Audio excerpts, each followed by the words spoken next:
Hey, this is Doug Gross with CNN Tech, and we're getting some first impressions today of the iPad mini. It's a 7.9-inch screen, and the big question was going to be, how's that going to look compared to some of the competitors? So let's be honest, the main innovation here is the size. It's smaller. Let's take a look at what's out there. This is your Google Nexus 7. That's a 7-inch tablet. This is the first generation Kindle Fire from Amazon, also 7-inch tablet. There's your new iPad mini, 7.9, and there's your traditional iPad, that's 9.7 inches.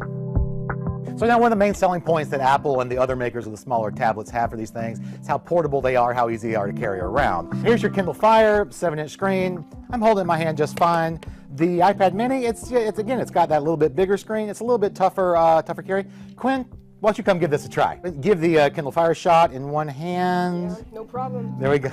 So Apple, in their advertisements and such, are showing that this is how you're going to hold your toy and play with it.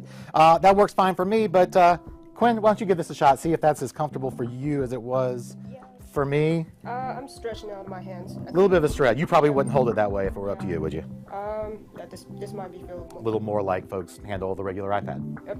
So that's a consideration. It depends on whether that's important to you or not, but if that was a selling point, there's a little more real estate to deal with here.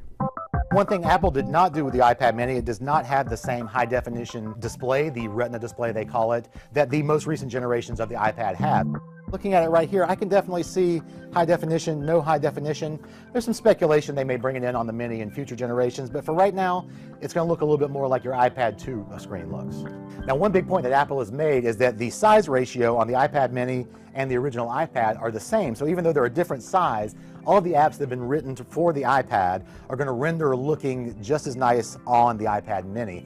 In the past, a lot of people who have had iPhones may have seen apps that translated from the iPhone to the iPad, and it was small or it was really stretched out. Apple is saying that that's not going to be your case. If it looks good on the iPad, it's going to look just as good on the iPad mini.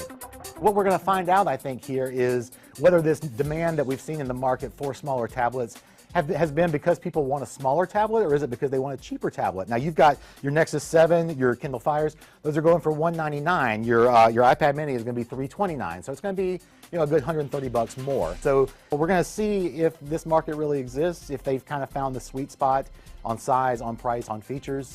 Time will tell.